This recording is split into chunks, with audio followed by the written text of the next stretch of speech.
उतना जज्बा नहीं है। तो खड़गे जी इस मामले में इस मामले में मैंने आपकी मदद की है, आपका जज्बा कायम रखा। ये कभी कभी आप मदद करते रहते हैं, हम भी याद करते रहते हैं।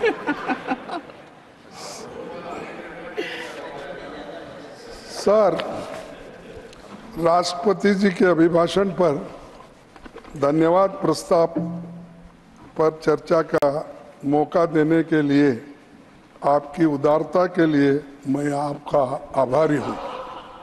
क्यों हंस रहे? ये ऐसा ही करके मेरे को गुमराह करते लोग।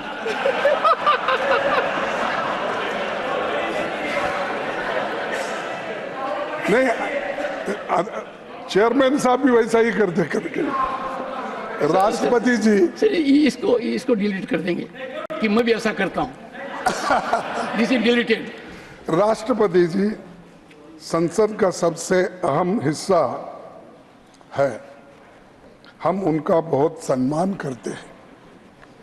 अभिभाषण का कंटेंट सरकारी होता है, सरकारी पक्ष को इसे विजन स्टेटमेंट बनाना था।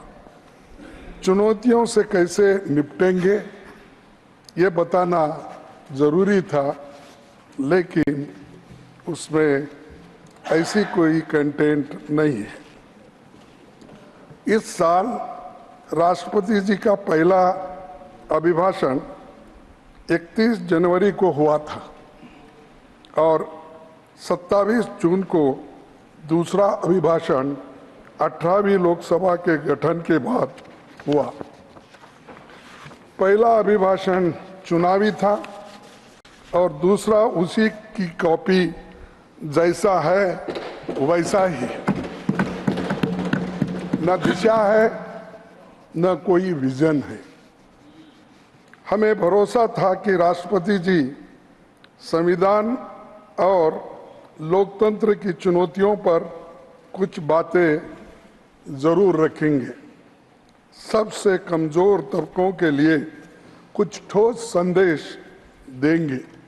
लेकिन हमें घोर निराशा हुई कि इसमें गरीबों के लिए, दलितों के लिए, पिछड़ों के लिए, अल्पसंख्यक के लिए कुछ भी नहीं है। पिछली बार की तरह ये केवल तारीफ का फूल बांधने वाला अभिभाषण है। इतनी तारीफ तो हमारे द्विवेदी साहब, कभी कभी कंफ्यूजन होता द्विवेदी, त्रिवेदी, चतुर्वेदी, इसमें माफ कीजिए क्योंकि मैं दक्षिण से आता हूँ, ये इन शब्दों से मैं ज्यादा वाकुफ नहीं। We can have half an hour discussion on this if you want. Pardon? We can have half an hour discussion on this. कि द्विवेदी, त्रिवेदी, चतुर्वेदी क्या है? नहीं, वो तो द्विवेदी बोले तो 2 वेद पढ़े सो पंडित है, उसीलिए द्विवेदी बोलते हैं।